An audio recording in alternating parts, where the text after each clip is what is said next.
Assalamualaikum warahmatullahi wabarakatuh teman-teman. Kami dari kelompok KKN 36 akan menyajikan video tentang pendidikan serta dakwah keagamaan Islam. Selamat menyaksikan. Kita bahas pendidikan dulu ya. Apa sih pendidikan itu? Menurut KBBI, pendidikan adalah sebuah proses ataupun tahapan dalam pengembangan sikap serta etika maupun tata laku.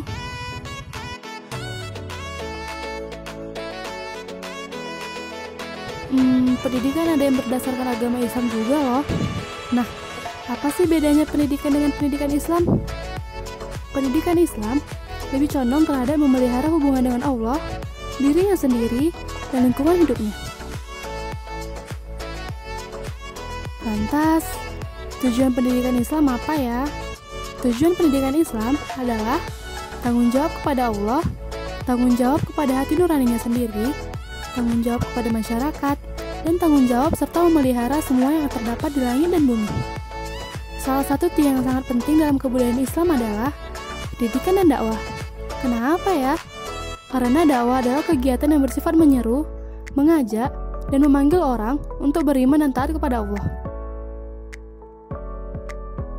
Dakwah dapat dilakukan melalui 3 lembaga pendidikan, yaitu lembaga pendidikan informal, formal, maupun non-formal.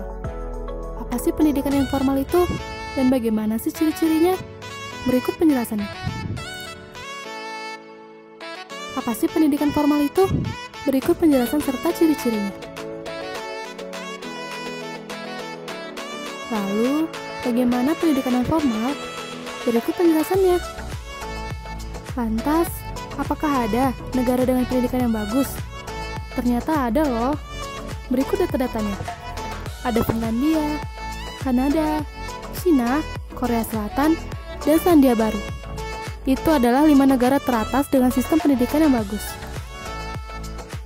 Loh, kok Indonesia nggak ada ya?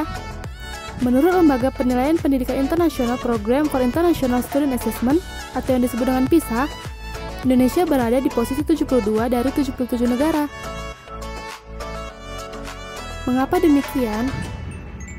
Ada beberapa faktor yang mempengaruhi. Pertama, kompetensi guru di Indonesia yang masih berada di tingkat yang sangat rendah. Kedua, sistem pendidikan yang membelenggu. Ketiga, lembaga pendidikan yang perlu dibenahi. Dan kita masih menggunakan sistem kuno pendidikan. Lantas, bagaimana ya sistem pendidikan di tengah pandemi? Berikut opini Rektor Telkom University, Bapak Adi Wijaya. Beliau mengatakan bahwa pandemi virus corona mengakibatkan perubahan secara tiba-tiba dalam keseharian individu dan aktivitas masyarakat, termasuk pendidikan.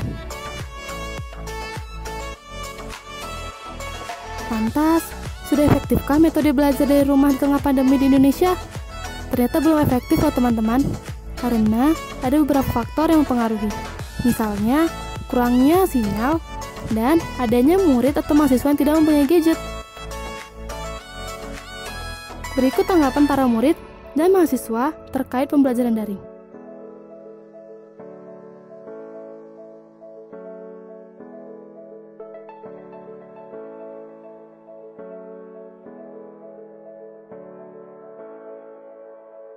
Pengembangan dakwah. Dakwah dalam keluarga. Berikut manfaat dan tujuannya.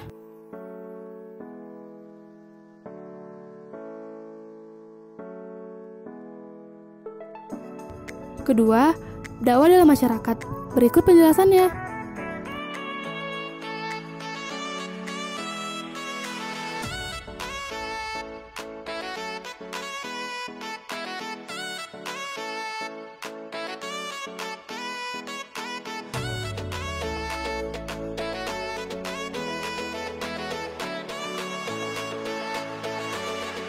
Lalu, bagaimana pengaruh dakwah Islam terhadap masyarakat?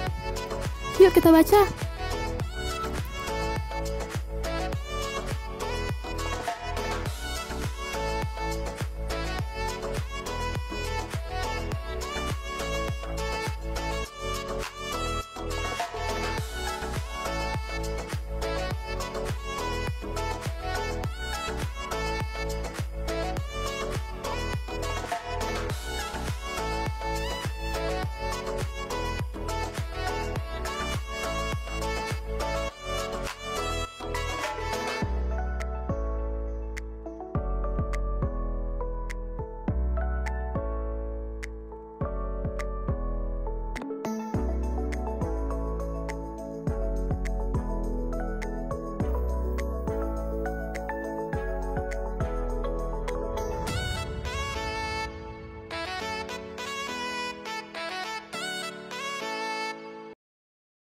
Nggak terasa ya, bahasan mengenai pendidikan dan dakwah kaban Islam selesai kita bahas. Semoga bermanfaat, dan sampai jumpa lagi. Assalamualaikum warahmatullahi wabarakatuh teman-teman.